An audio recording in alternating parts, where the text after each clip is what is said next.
What's up, beautiful people? We are definitely getting ready to talk about penguins and Linux and all the other crazy things that terrify, mystify. Lots of news this week. Your regular PC enthusiasts. Things that perplex a Windows desktop expert. I mean, what is that? What is that? Really? I'm a Windows desktop expert. Do you mean that you click the next button really well? Yeah. Is that where you're at? Don't tell me that you make an argument now that they've basically copied Bash and called it PowerShell. That I don't know, man. I'm going to come right at you and be like, hey, I edited a registry, to which I'll remind you that you're running an operating system so primitive that it requires a registry in 2020. Yeah. Hi, everyone. We're doing a little bit of pre-show. Hello, Jellybean. Hello, Arthur. Hi, Arthur. Hi, Jellybean. And hi, Nephew Evan. Yay, I'm glad you're watching. We are testing the things. Jellybean, I've got a penguin dress on. The only way I wear a dress, right? No. Even my brother doesn't see me dressed up that often. Well, why don't you cut the deal in half and just get it killed?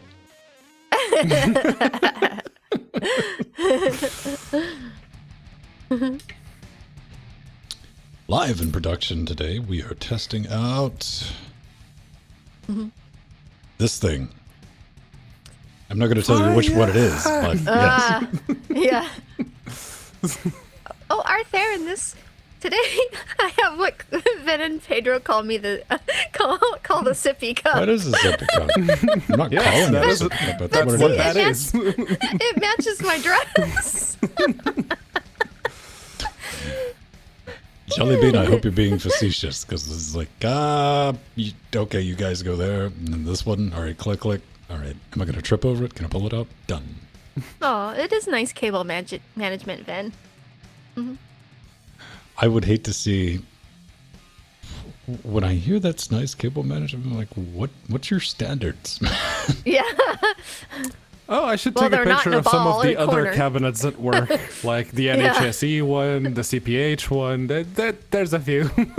Yeah. Oh, I'll look at that if I'm on a job site. And it's like, no, I'm not touching any of that.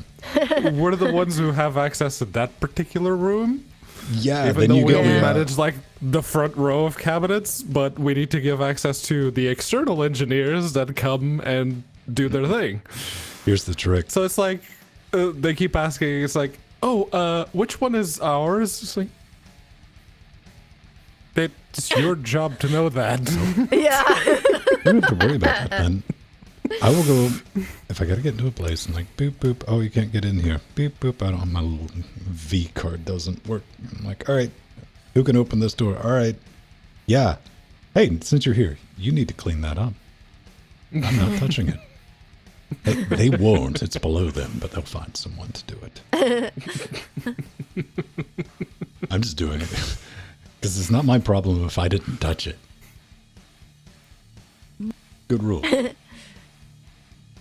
Yeah, I'm very fastidious with my cables. I've got hundreds of them in here, but they are all labeled. I'm not. My head thrives in, confusion. So, yeah, no, I am a messy person. I've moved beyond the point of having cables to where I have conduits now. Yeah, that is a nice thing. No, they're horrible. It's miserable. I put those the cable management system on my wish list. They're the brightly colored little plastic rings that have magnets on the end of them. I figured I'd try it. I have some hard plastic SNCC containers that I have the nylon ones, and you know what? Yeah, you get that together and you're like, oh, that does look so much better. Then you got to pull one out. And you go, really? See, that's really. What I Let don't me tell like you about what just those. happened.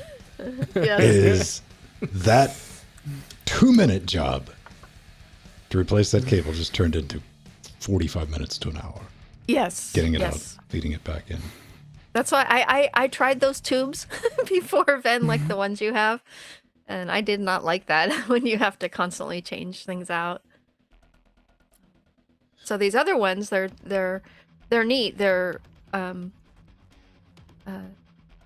just a plastic string with magnets on the end, and they're real easy to undo. And Yeah. I had one of my students gave me, and I'm like, oh, I'd like a pack of those. Grab those. Velcro rings work. Been using those for. Yeah, see, I don't Zip like the Velcro ties. runs for the same reason. They take forever. It's like you're sitting, No, if no, you have no. a couple. Rings, just zip, zip, zip, Yeah. zip. Yeah. I don't like Velcro. I don't like crinkly noise. I've done the zip ties at work. I did the zip tie like separator. One Yeah. zip tie around Sections. most of them, and then a bunch of them down the middle. It's like there. That looks neat. I'm at a point in my life Yeah. to where a zip tie is like that. Oh, if I'm doing a permanent installation, we'll get out the zip Yeah, ties. it's nice. Yes. They have those other zip ties that are much bigger, more like trash bag ties that come loose easier. I have one of those holding the power supply inside the steam Oh, box your case. because it was heat rated for 120 Celsius. So I was like, all right, if I hit There you go. 120 Celsius, I have other problems. Arthur and I zip tie my victims. Yeah, that would work. I'm not a stickler about cable management, especially inside PC cases, because you know what, everyone? Cables are round now. They don't block airflow. Oh God, thank God, no more IDE and thick scuzzy cables. Unless you have a So much easier. 7-liter case. That was never intended to have x86 bits in it. Yeah. I will be right back. I better go take care of business before we start. Yes. Yeah, go play with some Velcro, I know. Yes. Oh. That's one of my pet peeve sounds. The peeling of Velcro. All right. I got some good, I bought it at one of the big box stores at like the Home Depots or something like that. I think it's like weighted for like 32, 36 kilos. Yeah, no, this one is not that big, but yeah, you can see it around the the power supply there. It's like, oh, it's one of the heat rated ones. It's okay. What's it the heat rated for? Grab the packaging, 120 C. Yeah, no, that's good. That'll work. That'll get the job done, right? Yeah. Yeah, that's why, like, on the bottom of the interface that Jordan has, there's a Velcro. I was like, good luck. Because it took me 2 minutes to get the Velcro pieces apart from slowly prying little bits up at a time. It's like, I wasn't even messing with that adhesive. It probably ripped the metal off the bottom of it. Yeah, no, that one I had two choices. I can either epoxy some screw mounts to the side of the case, and then just screw the power supply onto those, or a single zip tie. I went with a single zip tie. The zip ties work, man. Yeah. They work. It's not meant to look pretty. Yeah, that bit is very much obscured by the plastic, so I was like, all right. Snip. Yeah. There we go. It's not as pretty as the new 3080 designs. You know, if you look at that case right there, that is a case that if they made a low profile one, that design would actually make sense, because you could have the intake from inside of the case, and below where the graphics card is, there's a hole that that's where the power supply used to be. So that was the intake for the power supply.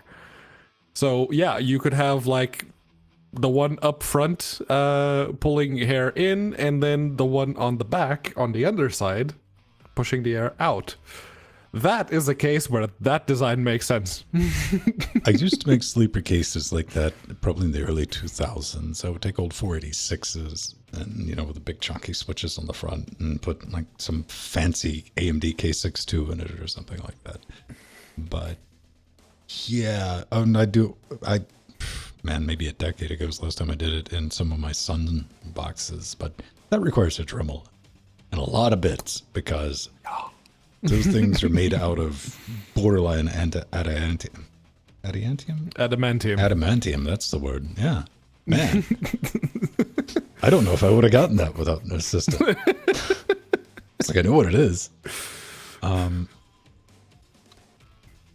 Those cases, though, I've inside that tech closet on the right side, I probably have 3 of that generation. I don't even know why I have them. They're just perfectly fine. They don't have boards in them. They're empty cases. I'm like, okay. They're just things you get over the years, I guess. Kind of like PSU power cords. Oh, yeah. Yeah. I've had 1, 2, 3, 4 modular power supplies, and I'm pretty sure I have more cables than the power supplies came with. I don't know how. I think they've started to breed. They do breed because you moved to a different country and you didn't bring an extra supply of them. And I guarantee you they're out of whack already. Oh, no. I left them in Portugal. That's the thing. The ones for this power supply in this box, those are in Portugal. Mm-hmm. I only have the ones I need. That's insane.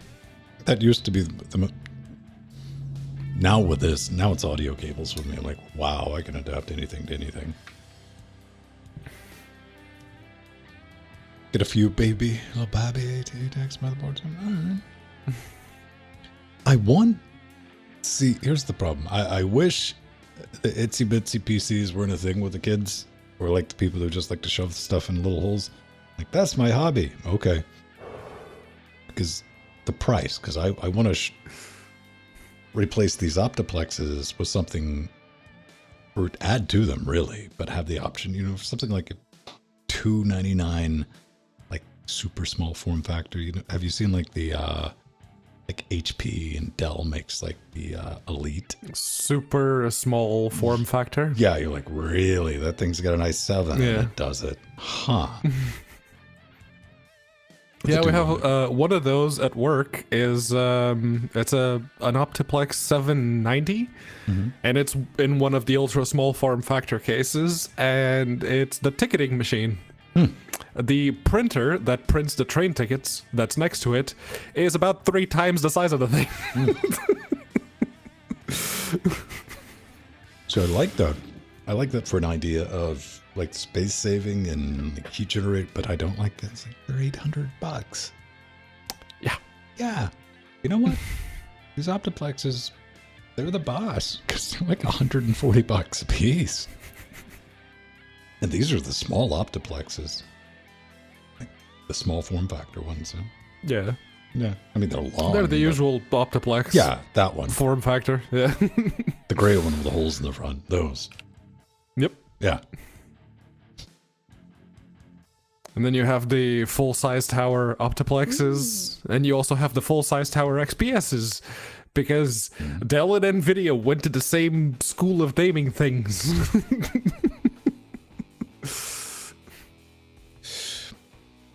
Man, Dell's they really did step up their workstation case design, though. I've looked at a couple and was like, oh, that's pretty slabby.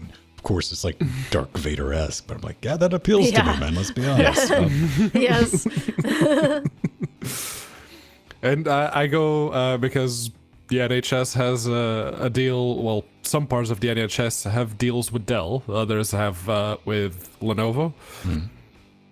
But I go onto the Dell portal and it's like, oh, business machines.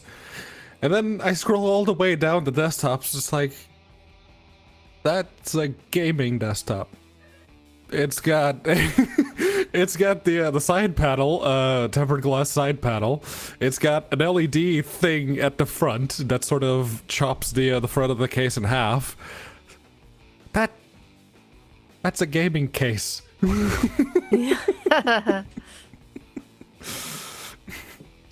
Yeah, I mean, if the only case I'm going to buy now, like in and out, for any type of works, more of these. Yeah. Nope. I mean, that's what the Threadripper is in with an EATX motherboard, and there's still room at the end of that thing. Yeah. No, those are chunky boys. They're not as tall as my server ATX, the case, the original box of business where all this was in. That was that old steel case that had wheels on it because you really couldn't carry it. I mean, you could. You wanted it to warm up and stretch a bit before you tried to pick it up. Like one of these, a full height case. I have several of those. Which, they were taller, but this thing's wide. Yeah, it's nice and... Tipsy Danger. That's the name. Yes. Tipsy Danger. That, yeah. There's only about that much clearance between the side panel and the heatsink, though. Threadripper's got a big tower they cooler weren't on really it, a thing at the time. Well, no, I'm talking about for the 750D. Yeah, that's a 14 millimeter fan on top of it, yeah. 140 millimeter, yeah. Yeah, 140, yes. 14. It's like this thing runs a bit warm. A little bit. Bit shouty. A little bit. Yeah, no, it's like the those two fans on the Steam box. Okay. I know. 1650. I know I can adapt the brackets. What's the smallest diameter thermal Noctua fan they make? The smallest I've seen is that one that I have in the Steam box. That's the 40 mil 2 centimeter one. I think they also make a 1 centimeter one. A 40 by 10. Yeah. I want to adapt like one of those to the front and back of the Threadripper just to get a picture of it.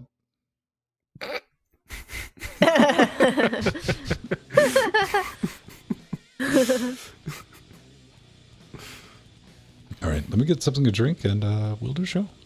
Okay. Yes.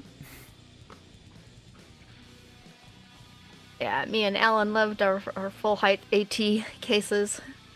Still love mine. All that nice space. But I do like the trend towards the wider cases. Like my little pink micro ATX case here. It's nice because it has the power supply on one side and then the motherboard and other peripherals on the other. And I actually really am liking that.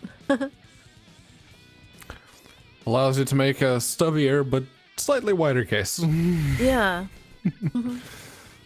Yeah, I don't think I ever had a full ATX full size tower ever. They were always mid towers. And if I'm honest, I may replace the case that this computer is in because this is the first proper summer that the 3700 is going through. And there were a couple of days that hit 26 outside. And that CPU, while I was playing a game, went above 70. It's like... Oh, yeah. Nope. Yeah. Can't have that. Ooh, yeah, no. So I gotta find something with a bit more airflow, and I'm kind of glad that the case designers are now doing a more airflow-centric design. Yes, definitely. Though that comes with one unfortunate side effect, I'm going to have to move it on top of the desk, because since this one has a closed front, I could have it under the desk, just going right up against the drawers here, because it wasn't cutting off any airflow, because there wasn't any. Yeah. But yeah, no,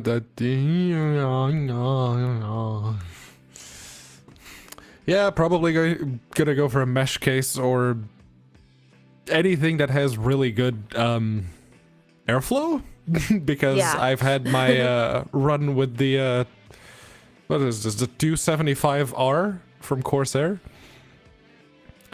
and it looks really nice, and it's all black, and it has no windows. It's ideal, but yeah, no, the front airflow is very, very restricted. Don't get a mesh case. Meshify. I only say that as someone with a mesh case. Yeah. You gotta All clean my them a lot. I friends know have that. been all my friends have been buying those, and I don't like the look of them much. Well, I have But the they're good. They're good cases. Cube, the Corsair Mm-hmm. 4. Yeah, you 50 have that or cube whatever. one. That's And cool. I like the size. that. No. I mean, unless you're going to do a complete positive pressure build. To push the air Yeah. out. I mean, everywhere. All the outs that you don't even think about. You're like, oh yeah, it's just holes over there too. All right, fine. Here, and down. Make sure you get something going there. Yeah, the cleaning is something that I'm willing to put up with because I do enjoy. It's cathartic for me to pull a computer apart, clean it out, reseat everything, make sure it's nice, put it back together. No.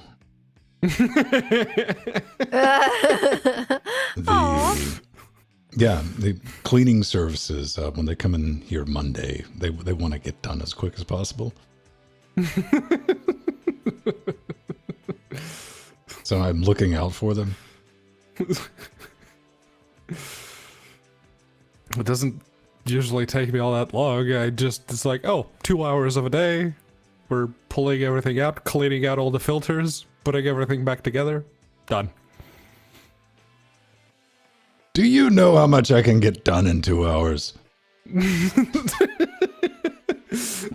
That is supposedly free time, right? Yeah. Let me go ahead and roll that. I don't consider cleaning a hobby. More power to you if you do. Oh, I love cleaning. I That's don't why mind cleaning allow computers.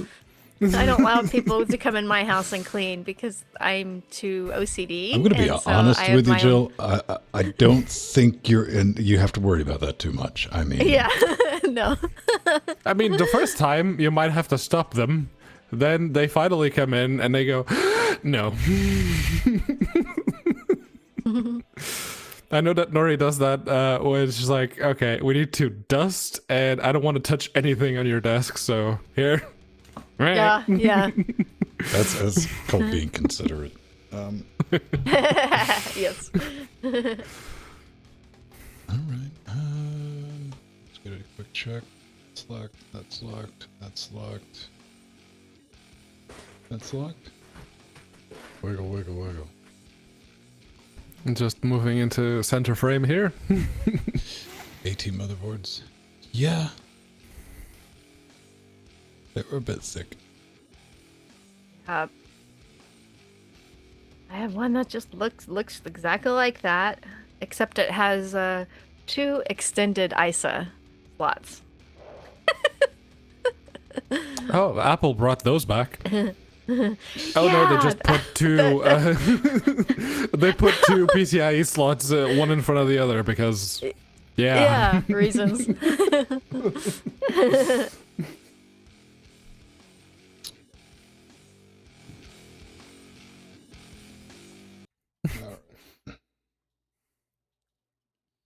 Let's get that loaded. Steve husband. Yeah, you can use the cat door, Steve. Yeah. It's fine. Easy access for cats and underpants gnomes. Underpants. All right, let's try this. We shouldn't have too many glitches. If we do, there's your fair warning. So if someone's like, oh my God, I wasn't paying attention earlier, something's weird, feel free to inform that person who has the mild panic attack in chat. Like, don't worry, they know.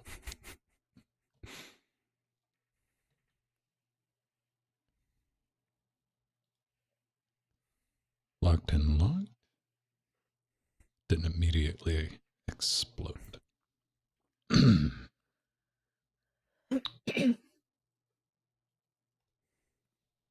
In 3, 2, and welcome back to Linux Weekly Daily Wednesdays, where we can sit Hello. back, relax, take that midweek break, talk about some of the fun things. Pedro. We found I was not paying Pedro attention as is tradition. What did you do? What will I go I find? just made a silly face. Yeah. Oh, I probably didn't even notice that. Hey, Oh. hey everyone. If this was Saturday, I tell you something right now. No, you'd have competition if this was Saturday. Let's be honest. Yeah. That's always the first screenshot on Saturday. I'm like, oh, there he is. Okay, he's doing that. All right. Clip, clip. Hey, everyone. I'm Vin. That's Jill. That's Pedro. Watching this live here at home. And we're going to talk about some Linux stuff because that's what we do. Just some of the weird things that we find. Not always weird, but things that we find a little bit interesting. Fair warning. We laugh a little bit, try to have some fun. So if you're looking for a show to put you to sleep, Pedro streams on Tuesdays. Yeah, there you go. That is a much better alternative, yes. Just zen out while you walk around and listen to Pedro give you the backstory and lore of Dark Souls. Yep. Yeah. It could be slightly cathartic if you get issues. That's brilliant. What's going on, everyone? I know I've had it since Monday. A switch for audio. Yeah, I have that loaded. Here, take a look. Boop. There it is. Nice. That's doing our audio stuff right now. It's one in the middle. The Smart Cloud Switch CSS. It's piece kit. It's handling our NetJack audio, and it's got 2 10 gig links on it between the main boxes. Just kind of playing around with it. Relatively inexpensive for a switch with 10 gig. At $140. You can get them on eBay for about 90. And hopefully it's going to let us do a little more expanding. But stay tuned for that. Also playing around with some stuff with the audio. The way I have it routed, I think I have a problem sorted. And I hopefully haven't introduced anything new and exciting into that. So, what's up, Joe? Aw. So I had fun on Jupiter Broadcasting's Linux Unplugged yesterday again, talking about my favorite lightweight Linux distros. They did a lightweight Linux distro challenge, and it was a lot of fun. So go listen to that. And I'm also looking forward to Jordan's stream tomorrow, where we will be facing the final boss in Serious Sam 2. So come join us if you'd like. I can't believe we've gotten through it this quickly. There's something I saw. I think yesterday on our Linux, there's a new beta of Haiku. Ah, I yes. downloaded that. Oh, you did? Yes, I haven't. It's. There it is. Okay. It's right here. That's kind of neat, man. I was looking at the screenshots and I guess a developer who was working on it was in the comments on Reddit, and he was going through and was like, yeah, that doesn't. I was like, oh, I remember those days. Nothing really worked. Yeah.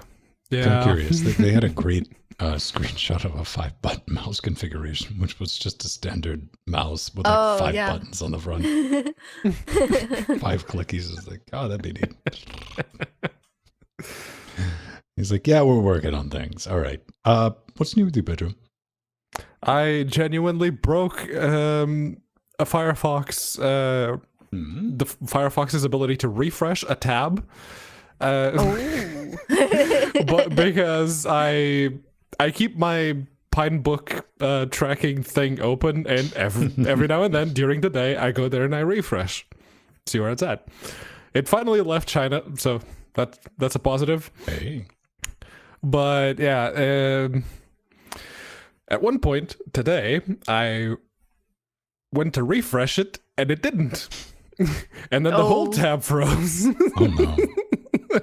It's like, well, that'll teach me. I hadn't had that happen in Firefox since, the old Years days ago, when Firefox was a bloated mess, to say the least. Well, it also had the added benefit of not being per process on tab. Yeah. Yeah. Yeah, it was just that tab. I just closed that tab and it went away, and the rest of it was still fine. It's like, all right, okay. I think that was like one of the most dangerous design decisions is allowing a browser to remember all of your tabs, because people use that incorrectly. They're like, oh, look, that's my bookmarks. And yeah. So what do we want to... Oh, yeah. Katie, Ah, Pedro's yes. favorite. You discovered rainbow text, I believe. Uh-huh. Rainbow text? You know what I I'm discovered- talking issues. about when you get your Font issues. anti-aliasing and it's off just enough to be like, Yes. I don't necessarily want RGB in my text. It wasn't, rainbowy. It was just blurry. It was very, very blurry. But yeah, that was a bit of a side effect of Plasma 519, which dropped early yesterday. Or was it today? Let's see, the 9th. Yes, it was yesterday. Okay, I'm not crazy yet. Hey, but yeah, they have a bunch of new things. But I'm actually gonna let Jill, since she went through all the trouble of collating everything in the show notes. So go ahead, Jill. Yeah, so this release, it just fixes a lot of paper cuts, and there are lots of little touches that make the desktop more visually appealing. And one is there is a completely new collection of photographic avatars to choose from when setting up your user. Consistent It's a s- header area? Has that been a problem?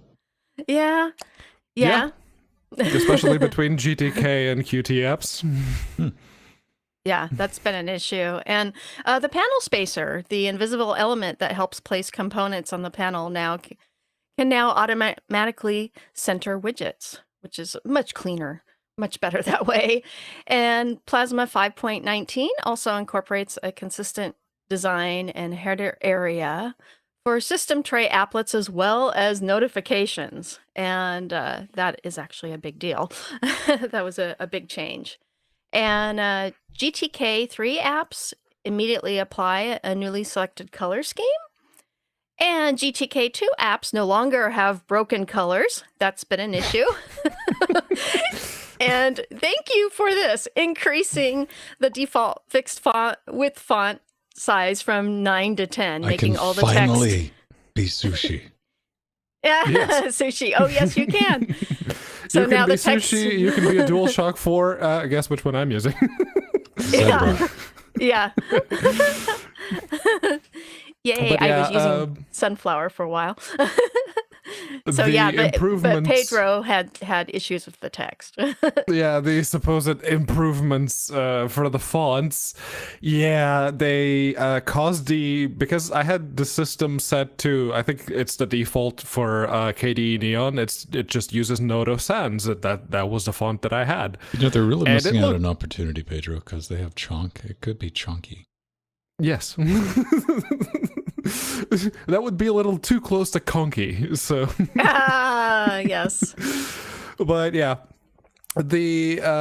so I went through all the options because when I rebooted into 519, everything was blurry. Like the icons on the desktop, the legend below them where the name of the application is, everything blurs. Like, nope, can't have that. So the only thing that actually fixed it was changing the font altogether, and then it's like, oh, it's back to being crisp again. Was that so hard? But yeah.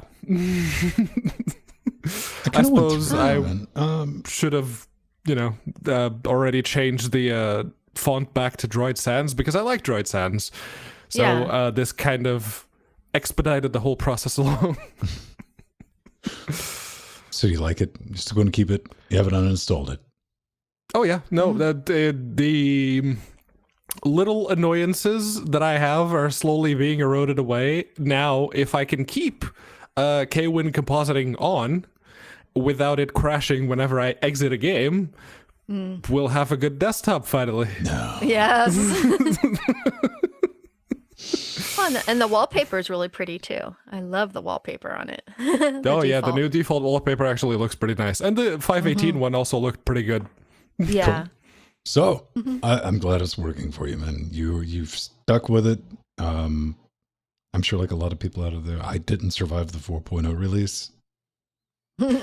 No one survived the 4.0 release. It wasn't until 4.9 came out that it was usable again. Well, not to rehash that, a lot of us, like I was KDE zealot. KDE's best, period. Be quiet, everyone. Use KDE. Right up to 4.0, man. And I think a lot of users were like, what's this nightmare? Yeah, no. for the OG Very 4.0 unstable. was bad. I think it would have helped out a lot more. I mean, not to rehash history, if they would have called it like 3.99. Yeah, say it's an alpha, please. Yeah. Okay. Yeah. Speaking of rehash. Yes. That thing Here we we talked go. about last week. Yeah, let's bring it back. Let's talk about it again. ZDNet. Ubuntu explains its position about the Chromium Snap. Canonical would welcome the chance to talk with Linux Mint about their issues with Snap, which they didn't really have an issue with Snap. They're just like, we're not going to ship it with it being enabled anymore, which, I read through this, and a representative has replied, to which they say, these users have chosen to install Snaps based on reasons outlined, many reasons, Snapcraft Store. We would welcome Linux Mint to engage with us and our community to discuss such topics as we do with other distributions and work together going forward. That's an interesting way of saying that's an open door. I was like, yeah, you can tell us why you decided that. Okay, that's neat. You can let us know what your grievances are, but that's not going to make a difference. Yeah. Yeah. And they continued on to say, it's like, regarding Chromium, decision was made to ship the Snap in 1910. Prior to that, we communicated this and the reasons in a blog post. The status of Chromium remains the same in 2004. Yes, it's still bad. Phil? Yeah. Yeah. Well, like we've talked about here on LWW, you understand why there is a Chromium Snap. I understand that it makes it easier to support Chromium updates across the Ubuntu LTSs and all the releases in between. It's just using a deb file to install Snap. It's not cool to me. Just tell people to go to the Snap store instead of making it part of the deb that launches the Snap. They've made it easier. Yeah, it just bothers they've made me. it easier by replicating spyware. It's effectively a Trojan that installs it installs Snap and then installs the Snap for Chromium. It is a Trojan. No, I'm pretty sure. Pretty sure it gives you like, hey, I'm about to install Snap. Good one, Pedro. Does it or does it not, Pedro? Yes. It doesn't give you a notification that it's going to install Snap. Yeah, it does. When you do apt install something, if it has dependencies, if it's just a one application, it'll install it and it won't ask for confirmation. But if it has dependencies, like in this case, everything is a dependency because it's not actually installing the native Chromium, it will go, these are the packages that are going to be installed. And it says snapd, the Snap for, and everything else. When was the last time you installed a Trojan that said, hey, I'm about to install, okay? I'm just saying, you got to really process. You got a poop analogy. That is not fair. It wasn't a poop analogy. Everyone got exactly what I meant. You're just being pedantic, Van. I'm just saying what it is versus like, hey, yeah. Yes, that's what pedantry is. Yeah.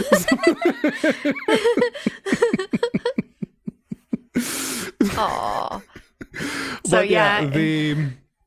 the thing here is like, it's Mint, and it's Linux Mint, one of the longest running Ubuntu based distros, and they're basically going, Canonical's doing that, we're not. Kind of like when GNOME 3 came out and Canonical went, we're gonna go with Unity. Yes. And Mint's going, no, we're not. Cinnamon. Yes. Mint rolled out Cinnamon. How's Cinnamon doing? Is that still a thing? People are still doing yes. it? There's even an official spin for Ubuntu with Cinnamon. Good to see, man. Beautiful thing about Linux is you can pick and choose what you want to do. There's no lock-in.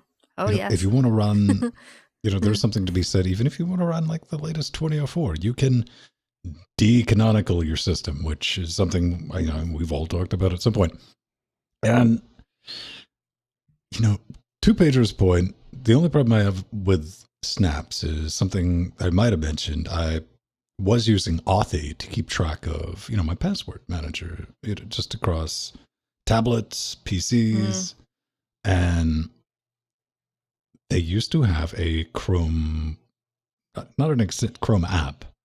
And Chrome's like, we don't do apps anymore. And so they're like, oh, we can't do this anymore. That sucks. But we have a Linux desktop client. It's like, that's fantastic. All right, I'll go download that.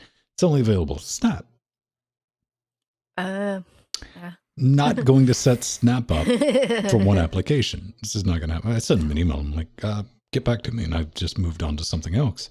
But, it's not a huge fan of seeing that. If a product's good, people are going to use it. And we were talking about the just the regular pre-shows, and that, hey, that's their house. They get to do what they want to do. And then, of course, they're going to be like, yo, why don't you use this? Which I get. Now, if they ever, one other sweet little thing. Come over to Debian, kids. It's where the party originally started. You know how to install Chromium? Yeah, apt install Chromium. Well, Chromium browser. If you just do apt install Chromium, it installs Chromium BSU, the video game. Pedro, you're being pedantic. Yes, I am. It took me a while to get back to that one, but I got there. Speaking of Chromium, man. Yes. I wanted to give this a little bit of a shout out. This is ungoogled Chromium. Yay. And, well, if you're on Debian, you're like, I'm just going to run Chromium anyway, because you can't run this side by side with it. Well, I guess you could if you got fancy with the cheese whiz, but most people are not. What is it? Lightweight approach to removing Google Web Services. It's Chromium by a different name. I'm sure there's some other bits and bobs and all that, but... No, it's a drop-in replacement. Pedro, what advantage does this have over regular Chromium? I can think of one big one. One big one. Depending on how you look at it, it's, you don't have the Google stuff. You don't have the telemetry. You don't have the... constant nagging to sign in to your Google account. You don't have, Chrome always listening to your microphone. If it's so much as, plugged in. Chrome is very polite because it's like, okay, Google. And Google's like, I'm sorry, your mic's off. I couldn't hear you. What was that? I was like, wait a minute. It's like, did you ask for me? I'm not sure. So cut your mic on so I can hear you. But yeah, that can also be a bit of a disadvantage. A little bit. I'm going to say the big advantage for this, the main one, it's available everywhere, maybe. Exactly. It's there. I mean, it's available in the Arch, Android, Debian, Ubuntu, Fedora, Gentoo, GNU, GUIX. All right, whatever. Mac OS, Nginx. Why not? Because that's the thing. You can just put a repo in, right, Pedro? I mean, you can. They're hosting. They have an OBS, not that one, repo, and the SUSE open build system, and you can get Debian debs or just install the OBS repo as a system repo, and then you can always get the updates as they come out. Same for Ubuntu. So yeah, and I like this one because it includes the 32-bit version of Chromium browser. Yes. If you, like me, have, like me and Jill, who have very old laptops and computers running around. Mm-hmm. Running. Yes. But yeah, it is available. So that was very nice to see. Yes. Cool. All this is going to be in our show notes. Blender, new LTS. Does LTS with Blender huge. Just mean the same thing as like long-term support? Yes, correct. All right. Correct. Okay. And this release is awesome. I had been testing the beta, and it was when the LTS got released. It's sweet. So the Blender 2.83 LTS has been released with major new features, much faster performance, and 1,250 bug fixes. Yay! And yes, it is the first official long-term support release for 2 years of support for Blender projects. And that's huge. That's also, saying, we are industry standard now, and we will support you for several years on the big movie projects and commercial projects. So really awesome on Blender. That's nice. Yes. And there's so many updates. It's powered by OpenXR. Powered by OpenXR. Blender now ships with the first milestone in VR support, scene inspection. So you can not only use it to, render out to VR Everyone later. cares about hair simulation so much. Oh. Yeah, no, Trust Effects popped into my head just as soon as I saw that coom. That's it's like one of those big things. The only people that I think genuinely care about hair are like 3D artists. Yeah. I'm like, okay, it's got hair or it does not have hair. I'm done. Well, the big deal about the VR support is for us content creators, creating scenes and making sure that everything's set in its place correctly. It's just another tool you can use instead of definitely done that many drugs. instead of using XYZ in 2D to adjust your scene. Now you can do it in VR. For those that VR works for them, so that is awesome. And, Cycles now supports denoising inside the Blender viewport with NVIDIA optics, AI accelerated denoiser, as well as in final renders like we have been talking about. So now you can do it right in the viewport, which is amazing. It sets Blender ahead of a lot of the proprietary softwares in that area. And there's other new features, including improvements to grease pencil 2D animation, OpenVDB import, which is big, and a powerful new physics-enabled cloth brush, to name a few. It's huge. Go look at it in the show notes and download it and give it a spin. It's really amazing. It's free! Yes. It's free. It's open source. It's Blender. As a perfectly reasonably sane individual, I do everything I can to avoid having to do anything in Blender, but at least once a year I have to force myself. And that's always a very interesting relearning project that my brain has become frighteningly efficient at scrubbing all knowledge, because I genuinely have to relearn Blender every time I use it. And it's not Blender's fault.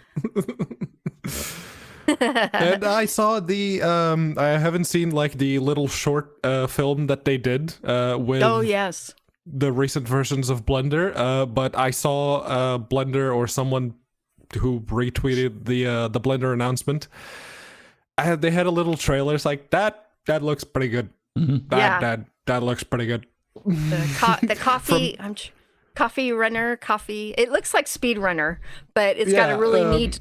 Whoops. I don't remember the really name either. Story. And from someone who used to run Big Buck Bunny at 1080p to test netbooks back in the day to see if they could play 1080p. That's an improvement. That's a market improvement. Big Buck Bunny, that has been reduced to like, it's just a benchmark thing. It is. Oh. Render it out in 8K and then try to play it. Fantastic work, as always. Mozilla is up to something. They kind of pulled back. Like, hey, maybe we need to focus on our core stuff. But they branched out just a little bit. Yeah. This is awesome. Meeting. Yeah, so Mozilla funds MeetThing, which is a new video conferencing and collaboration platform from the Innovation Lab ERA. And their MeetThing's goal is to be more secure than existing video conference tools, like Zoom, run on a decentralized database engine and leverage peer-to-peer networking like we are using here on Jitsi. So, this is a great way for Mozilla to gain name recognition and to bring Zoomers along. And, Mozilla, who introduced and spearheaded WebRTC in Firefox 22 back in 2013, it's really nice to have this back in the fold again. And, they've had various WebRTC projects that they have tested, but not quite caught on. And this one ran really well. I actually tested it on mobile and on desktop, and it ran really well. And, now MeetThing and a global pandemic might just be what Mozilla needed to fix web real-time communications in its browser. Call it that needs fixing fixing. one more time. It's the meat thing. What are you talking It's about? meat thing? Yeah, yeah. It doesn't make sense that it's me thing. So meat thing makes more sense. So I mispronounced it, so I'm going to double down, and you need to you need to rename, rebrand. It makes more sense. Check it out. Here's what I'm going to say about it. We need more WebRTC.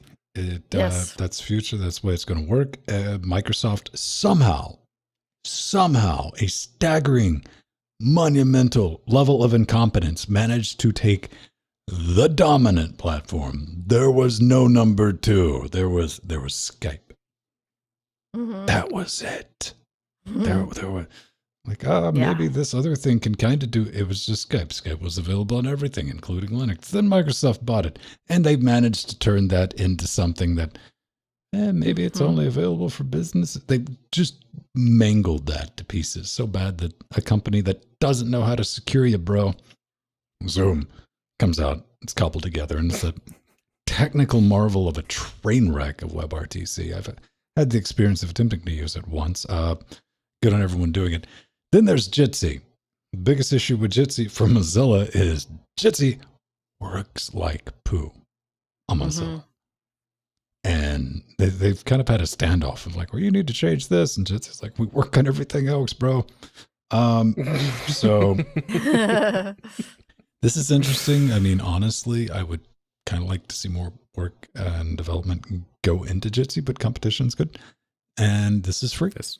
So, yeah, you know. Anything to take people away from Teams, please. Yeah. Yes.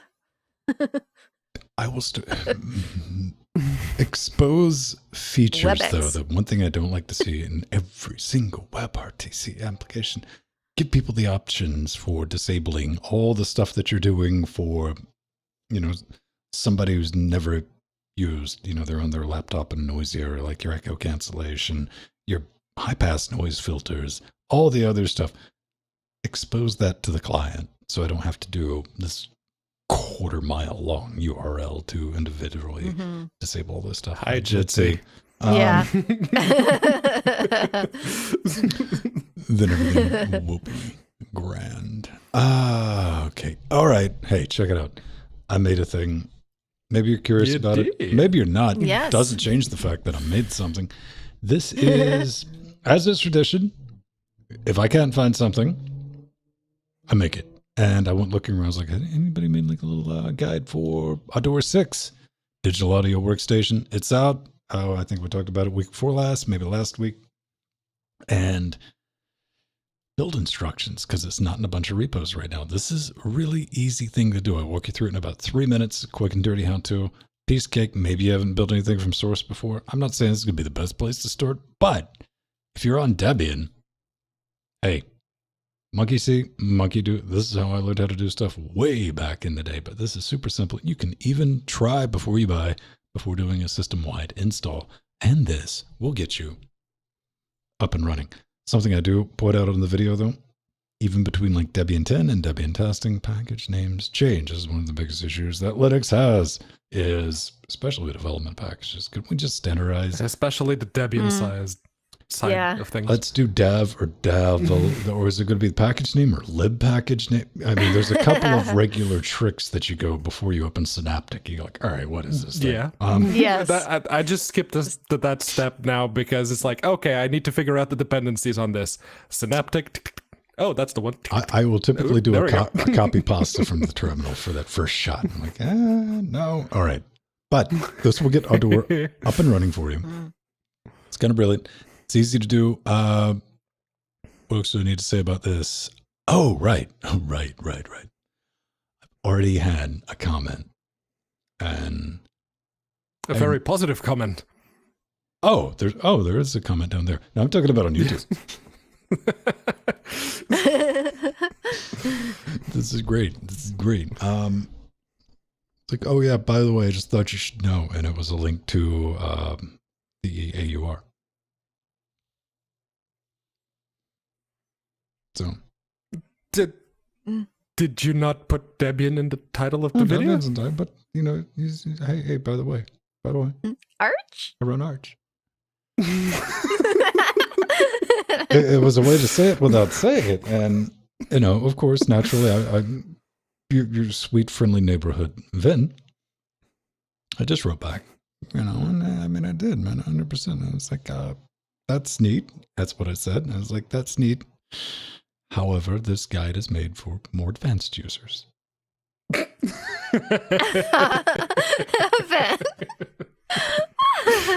To which I've not received a reply. I just gotta find a way to tie that back in somehow.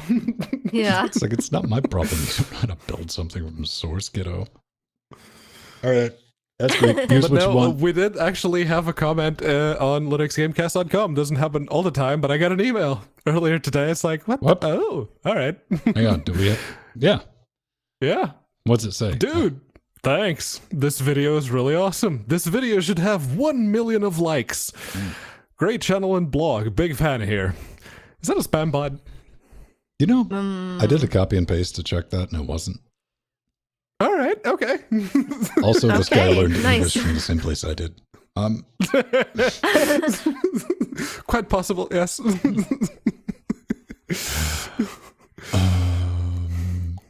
Docking. Yes. Do not summon the Orn. Okay. Uh-oh. He's on Mastodon. Yes, he is. But no, this is NextDock. The NextDock Touch. You may have heard of the NextDock in the past. It was basically a teeny tiny little foldable battery bank with a screen attached to it that you plugged your phone or literally anything else that had an HDMI out to it, and you would have a laptop. You could turn your phone into a laptop. And this, well, this is the next iteration. This is the NextDock Touch. It comes with a touchscreen, and it comes with that little magnetic side mount so you can have your phone up on the screen, and that's some funky music. And yeah, it is effectively a big battery bank, a 60 watt hour battery bank that gives you a second display. And it works with your phone over USB Type-C, over HDMI, or there's another connector there for something. What kind of USB Type-C? Yes. All right. I think it's 3.1, but I may be wrong. Is it the kind where you just keep on plugging in different cables until it does the right thing? Yeah, it's like, where's the cable? Oh, God. Wait, you're not... Oh, this is not a data cable. Oh, no, this is the one that only does charging on Tuesdays. Yeah, it's like, oh, this is a really good cable. I can't use this. Oh, this is the one that's just that little bit too short. Oh, yes. Actually, that's one of the advantages of the little magnetic mount is that you can have the phone up, so you could effectively have two screens, one with your phone and the one on the NextDock itself. I got some And charging this- cables that are probably stout enough to hold up a mobile. Yeah. Oh, yeah. I have one of those too.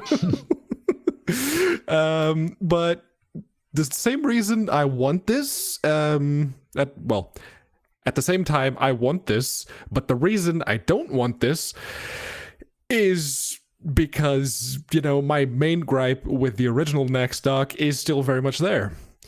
It's just $250 Aw. for a battery bank and a screen.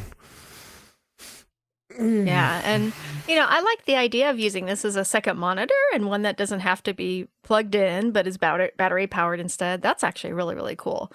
And I love this project, but like Pedro was saying, at that price, you can buy a Pinebook around $100 with a webcam and just hook up a cheap 7-inch or bigger touchscreen to it. Of course, it's not as nice as the one on the NextDock, but it's still that would do. It's cheaper. But I love where this project is going, and it has lots of potential, definitely. I look at this, and that... What can I say about it? I fear I have a device like this around the house. You know, it has a battery, it has a touch screen, and when I open the case, it's got a keyboard on the underside of the case. It's Do you have a Chromebook? No, it's a tablet. Yeah. I don't know. You have some weird tablets. I don't need to open my tablet. Well, the one have the keyboard case on it, and I open it, and the keyboard's there. Oh, so it is a Chromebook. Okay.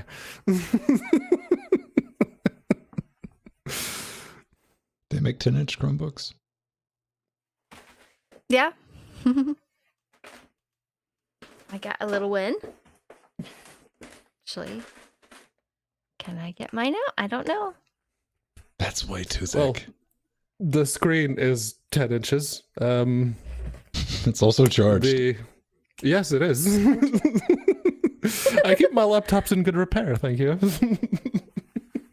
Listen, if you're going to keep holding them up in front of cameras, I'm still going to give you opportunities to show it, because statistically, you're going to drop one at some point.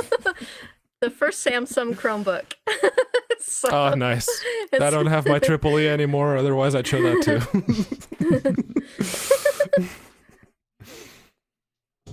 Now Vin goes.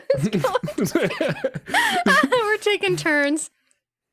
There we go. Look at that. I'm just saying, man. This is more power to the team doing it. I like the touch screen, but the second you involve like USB-C cables and things that stick on back, that's just kludgy. That's stuff that's going to break off. Those are pieces you're not going to be able to find. So, Yeah. I mean, that's all nice, but something hanging off the side, somebody's going to rip that off. Somebody's going to walk by.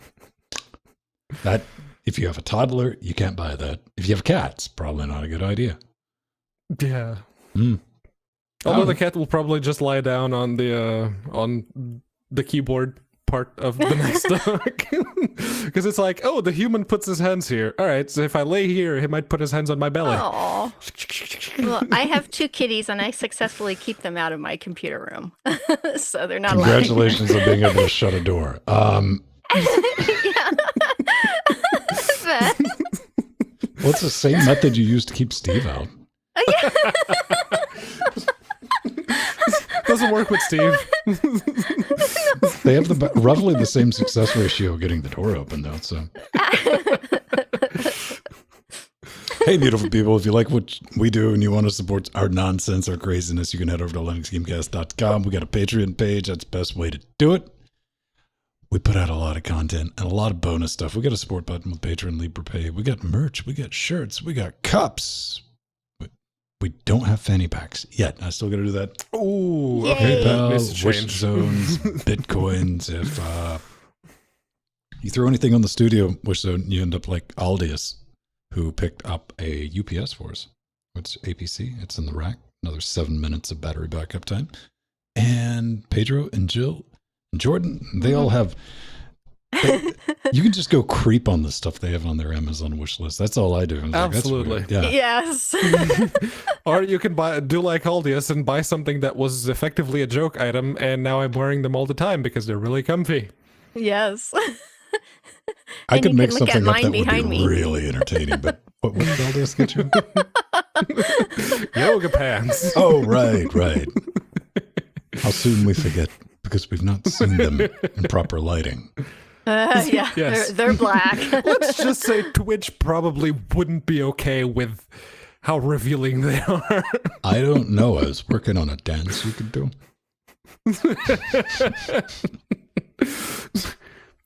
Probably wouldn't be, very, there wouldn't be a whole lot of movement because they're tight. These are, yoga pants. I can add some extra steps. I'm cool. Jill, Yeah. we did mention Patreon. Patreon's a great way to Yes. do it. We've been on Patreon since almost not day one. We gave it about a year. It's like, oh, that's cool. We got a bunch of extra stuff on there. Just like a little bit of bonus stuff if you want to help us out. We got preview super shows. We got early access to all the stuff we do, up to and including you get to hop in our super secret Discord that no one knows about except for like Yes. the 100 people that are in there. And audio only, invites, game streams, bunch of neat stuff. Yeah. We try to like oversell it. It's for like $1 Yeah. a week, 4 quarters if you can spare.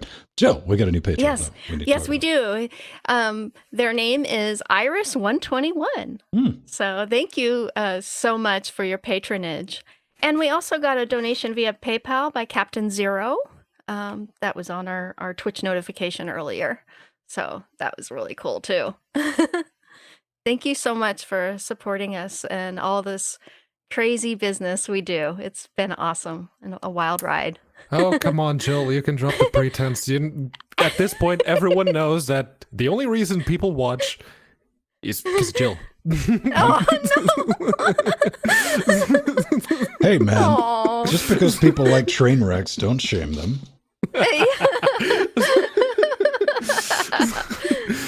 Basically, Jill's got all of the charisma, and everyone goes, "Oh, Jill, she's so awesome," and that laughter is contagious. Aw. Like, yeah, all right, Aw. I'm there too. Yeah. You're the Ladies and giggly gentlemen, death after all, Pedro. I guess I'm just not We have death. to I don't know. into a slice of pie. What do we have this week? We have a cyber pie. Yeah, so it's a cyber deck. It's another Raspberry Pi project that turned the Raspberry Pi into a cyber deck. And it's, thank you, Xalty, once again. Xalty is determined to be the number one. But this one, I found it on Hackaday, and much like you, Ven, you asked a very, very poignant question. It's like, cyber decks, is that a thing? Well, Oh, my yeah. first thought was like, it's a good thing that we're not talking about this in New Zealand. Yes. You'd have to emphasize that it's an E, not an I. But yeah, I did a Google search. It's like, oh, this is a thing. This is a thing, because if you look at the image search for Cyberdeck, it's every single one Amazing. is different, and every single one was built from either a Raspberry Pi or an old laptop, like the bottom of the laptop, or it's just an actual desktop keyboard with a screen bolted onto it. Yeah, no, this is a thing. And this particular model, it uses one of those cheap keyboards that you can get off of eBay. Mm-hmm. I was gonna... Yeah, I love To the these little drawer. homebrew. There we go. One of these. You basically strap a Raspberry Pi with one of those teeny tiny little touch screens that they have, and you use one of these. Yes. You put a bigger battery, because the battery on this one, it's one of those old Nokia phone batteries. Is that a Nokia or is So- that a J-Cell? Let's see. It doesn't even specify Show me the back. brand. Ah, yes. It's the same one that my old Nokias used to have. It's just those 3 pins. Yeah. And yeah, it's they have a working computer with a Raspberry Pi Zero and one of these things. And you could, without, adding too much extra girth to the screen bit, you could easily get a Raspberry Pi 4 in there with, I don't know, maybe some Vulkan? Jill? I don't know, man. Yeah. One Oh, of the yeah, things I'm that's- thinking about is That's coming. looking at that. Like, okay, cyberpunk. But if you don't have a mini CRT on it, what's the point? Oh. But I I mean, you do. I've don't got hear a the- Chumby right there. That's kind of an early cyber deck right there. My Chumby with a little CRT screen on it, little computer. Does it make that really annoying? It has a little buzz too. Yes. Yeah, that buzzing sound, typical Yeah, of just- teeny tiny CRTs. Yeah, it's better than most. The first one was definitely better than the second one when it came to that. The noise, my second Chubby was a little louder.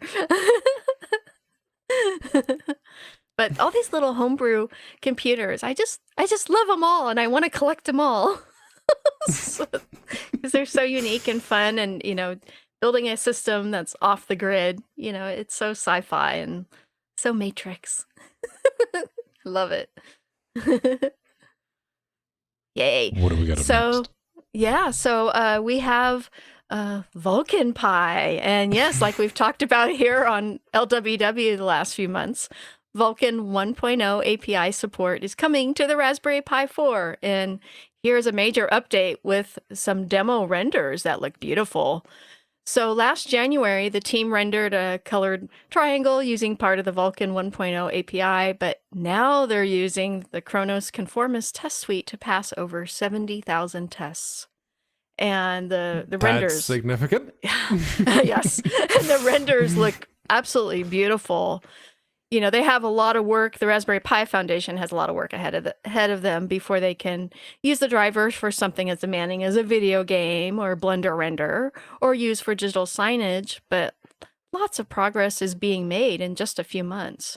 And in the next couple of months, they intend to provide basic support for the Vulkan 1.0 feature set and then move on to CTS conformance, which is really awesome. I think we're going to get this Vulkan driver on the Raspberry Pi sooner than we think. A lot of progress. Awesome. Yeah, and the screenshots that they have in the article, those Vulkan tests, if you were, you know, a Linux user back when Vulkan first came out, and everyone's going like, oh, I wonder if my GPU can do the Vulkans. Yes. You probably found yourself in Sasha Willem's GitHub, downloading and building demos and attempting to run them yourself. And to see the Raspberry Pi 4 run a bunch of the tests that, you know, my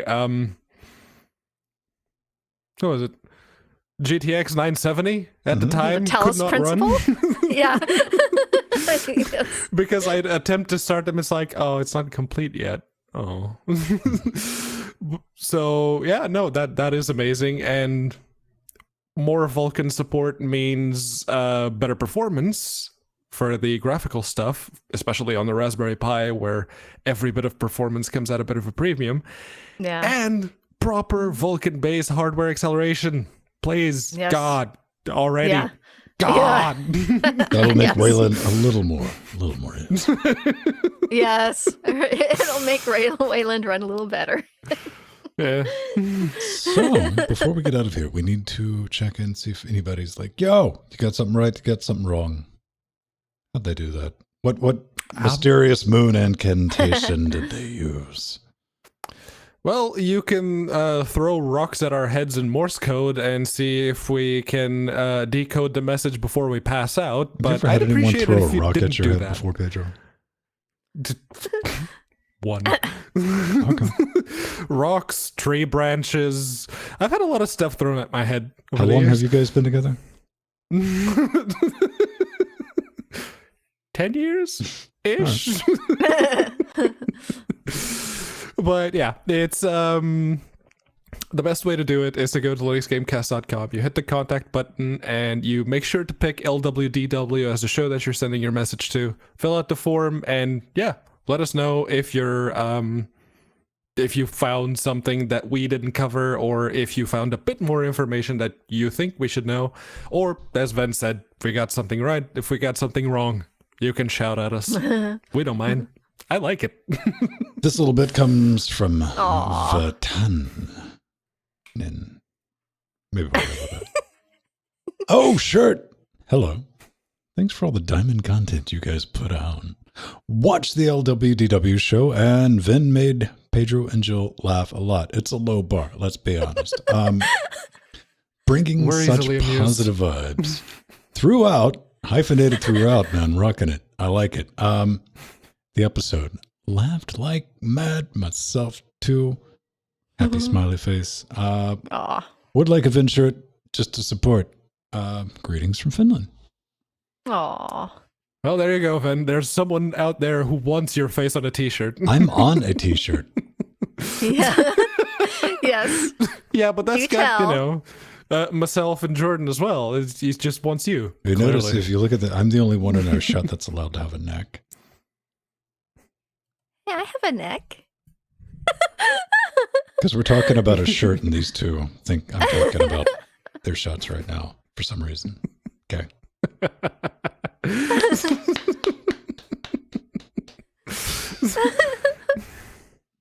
Again, it's not Saturday. I can't give you an answer to that one. He doesn't know how to tango clean, baby.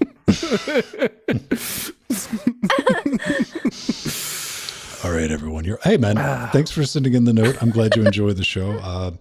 Again, we Yes. try to have a little bit of fun. And play around a little, man. You know, because listen, there's no shortage of them today. We're talking about that's great. So I just can't listen to stuff like that when I'm trying to drive or operate heavy machinery, and I'm kind of heavy machinery. So on that last little bit, let's roll some credits. Thank the people. Aw. And get out of here. Yay. Thanks again for Tannen for their wonderful feedback. That was awesome. And to Iris121, our new patron, and to Captain Zero for his PayPal donation. Yay, Pedro! Sorry, Captain Zero. You Yeah, got a PayPal donation. It wasn't Patreon. It said pledged, so I think it was Yeah, Patreon, pledged. but Yeah, I it don't was know. Patreon. So thank you very much, Captain Zero, for the Oh, it wasn't PayPal, it was Patreon okay. monies.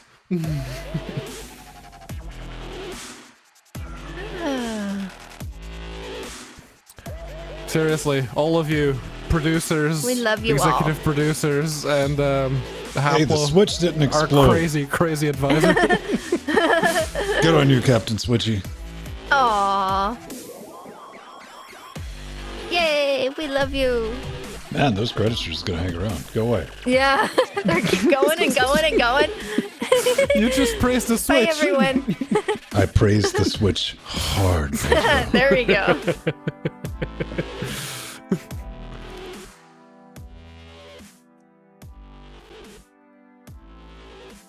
Yeah, it said Captain Zero pledge. That's all I read of it. I didn't realize that was not. Yeah, pledges. Okay. Patreon. All right. Allegedly. Patreon. Patron. It's not as bad now, but when Patreon first came out, the amount of different pronunciations and enunciations of the name Patreon is Yeah. Patreon, patron. Patreon? Yeah. That would Sure. forever be stuck in my head.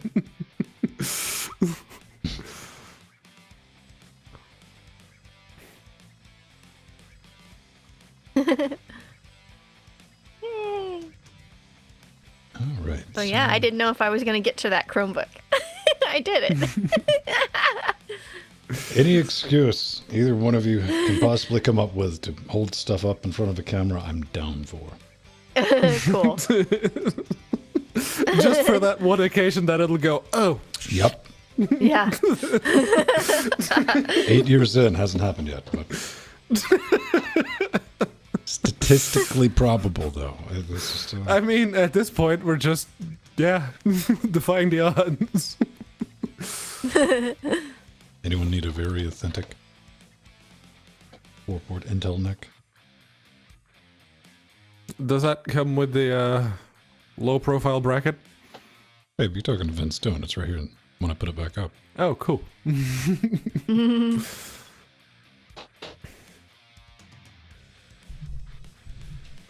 I don't have a use for it right now. I might in the future, but not right now. Well, I'm sure it would cost £35 to get it locally, but I could easily ship it to you for £120. Yeah. Well, if it is that cheap, then no, I'll just get it on eBay in Then again, 2023. No, Aw. Mira, it can only go to people who have uses for it.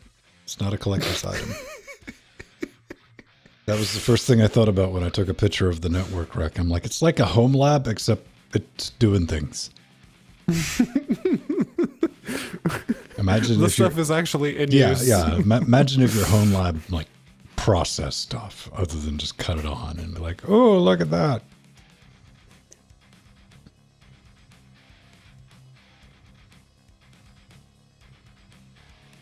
And my tweet did go out, so that's good. Our home lab, baby. It's good. Listen, I don't mind like looking at it. I'm like, that's cool, but that's what it is. I mean, don't kid yourself. It's a bunch of people that buy old network gear, put it in a rack, and they cut it on. They're like, oh yeah, which is fine. I'm not judging. Just It is what it is.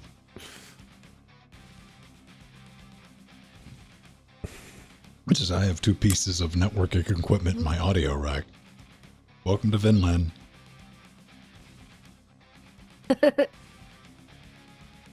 Itty.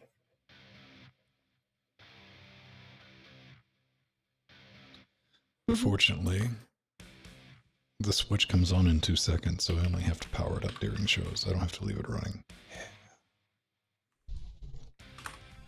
Also, don't remember. That's pretty good. The HP switches Dave set up at work. Well, I say set up. he literally took 2 of those sim pokers and went like, they're done. Did you just reset them? Yes. Aw. Okay. Shorting out jumpers is put a reset switch on. I understand for security reasons not to have an external reset switch, but I definitely Cisco, I'm looking at you. When you got to pop the lid to reset the thing? But yeah, no, the ones they set up for them, they had very sane default configuration. We plugged like 20 laptops, all imaging at once. It's like, oh, it didn't even blink. All right. Yeah, the biggest thing with this one was I had to make sure that I could legitimately do 10 gigabit wire speed. Which again, Yeah. Nice. not that we're going to be sending that much through it, but They're actually 3-com. All right. What? Oh. HP network switches are actually 3-com switches. Yeah. You can file the numbers off a lot of stuff and you'll see 3-com under it, man. Yeah. Is it network stuff?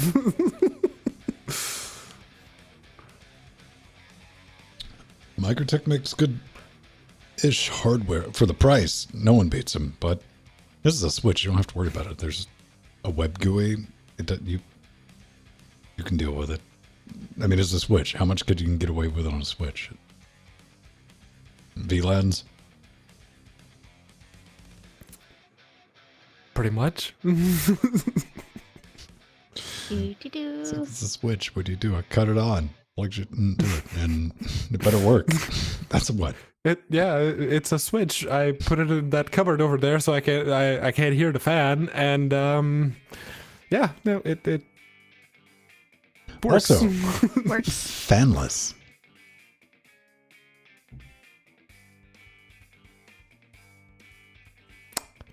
That would have made a significant difference over the past couple of days in the office. Instead of hearing the The 10-port router. Microtech will make some they will put some heat pipes on some things, but you don't typically see fans at Microtech gear until you get into like their cloud router switch stuff.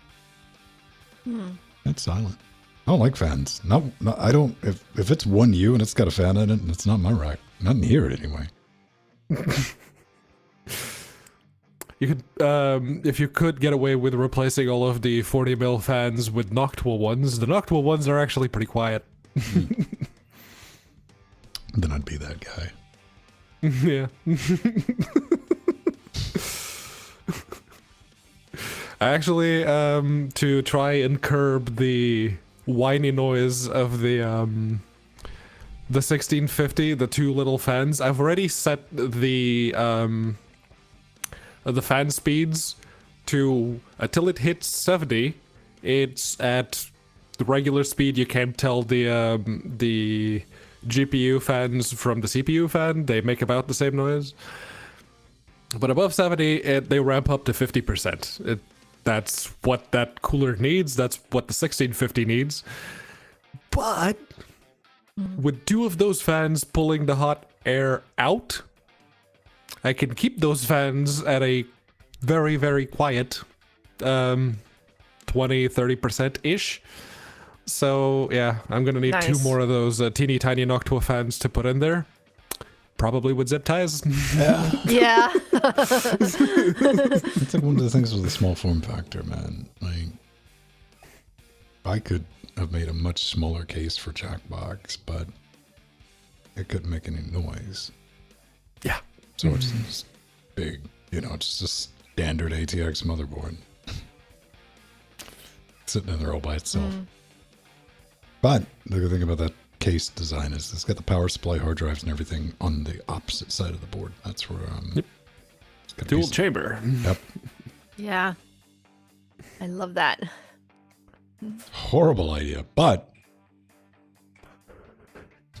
it keeps the heat out of the Use your mains. power supply fan as an exhaust like sane people.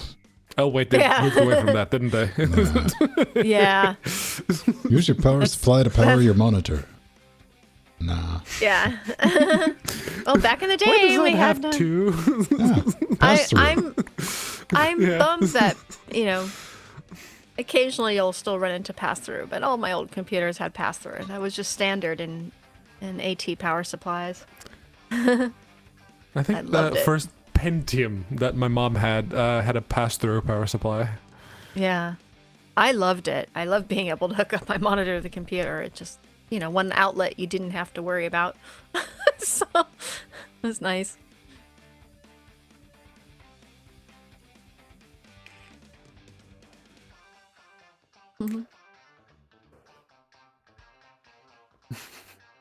The loudest thing I have in this house is the router for the house, which is a Dell Power Edge, which is just like a Pentium, Oh, yeah. whatever. It's jet engine. I mean, Yeah, with all the little tiny fans. it's got a row of they're not even Yeah. tiny, man. They're like 80 millimeters. It's just got that row. I think there's 6 of them. Oh. Sit in the middle of it. Yeah, my HP Proliant is so loud it hurts my ears on the other side of the house. So it's I only turn it on for rendering. Oh my god, it's horrible. But it works. It's one of the Blade servers. In fact, it's right under me because Steve Husband mounted it to my desk for me. I've got space here for 2 Blade servers. And then my Chromebook I pulled out was on top of one of the Blade servers. I was able to pull it out. I have a shelf. It's the shelf where all the laptops Yes. live. I don't have that problem. My laptops are just all around the room in various, in the different ages of collecting. So, One of the web people at work, she's going like, oh yeah, no, my boyfriend also has a bunch of old laptops, but he doesn't really care about them. Like, how so? Oh. 2 of them are being used to level the bed. All right, okay. okay, you'll take those, yeah. Door stops, maybe. I mean, if I got something that I've been realistically probably about like 2 weeks, but something I haven't picked up in like a month, I'd give it to somebody who can use it. I have given 4 of my laptops. Nori was like, Yeah. there's some kids' school that she used to work in that need them. And most importantly, I don't buy replacements. There you go. I haven't bought any.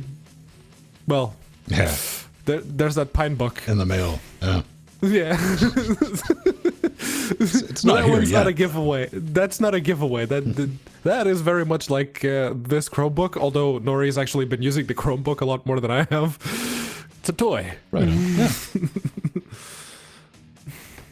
Yeah, no, as it turns out, the touchscreen on this Chromebook is very nice for drawing on. Nice. And you can set it up in tent mode and do all the weird Yeah. flip around things. So that's, Very cool. she's the one who's been using it the most. I like that. There has to be like Microsoft RT collectors. Not yet. Yeah. It's too early. I don't think Yeah. so. I think they're too obscure.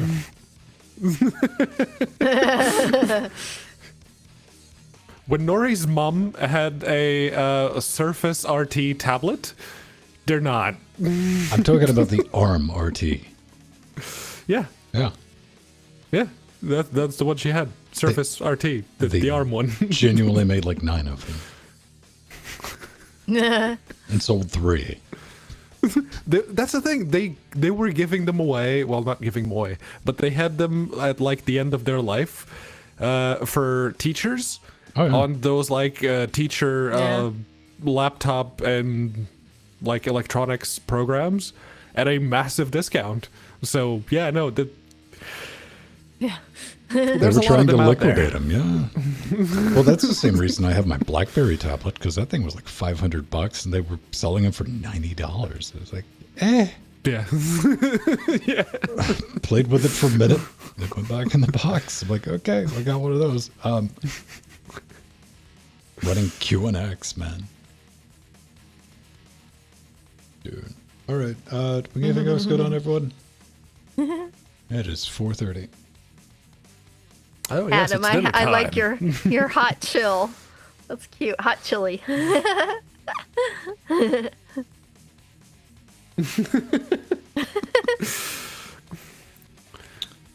Loud PCs were a thing for a minute. I know that might sound strange, but Oh, yeah. The loudest laptop I have is the ThinkPad X240. It's usually silent. You turn it on, it's quiet. You're just browsing random websites, watching videos on YouTube. Quiet. No fan noise, nothing. The moment you have, the gall to start a game, it goes, Yeah. Has that little whiny. All right, I know okay. exactly. Yeah. probably one of the reasons, like, well, laptops, you're like, yes, what's it running? 90? Yeah, that's normal. That's great. That's only half tilt. I'm like, God, no, I'm good. No. this one is fanless. Yeah. Well, I've been watching the temperature on the Switch this entire time. It get up to 70. Oh, wow. Yeah. But It is fanless, so. yeah, it's harmless. But that's within operating specs. 90. I think it's 92, 93. But whatever. All right. That's going to do it for us, man. I got to go make a show. Hey, we didn't have any pops or clicks. Everything's stuck together. Nice. Pedro explained what pedantic meant to everyone. No. What? I had to dig myself out of that hole. Yeah. And then you were saying, it's like, I'm just saying what things are. It's like, yes, that, there.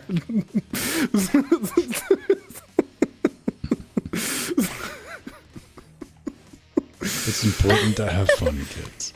Yes.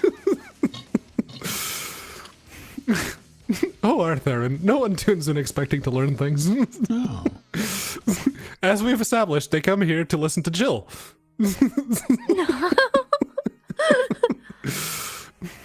All right, beautiful people. We'll see you next week. Bye, everyone. Love you.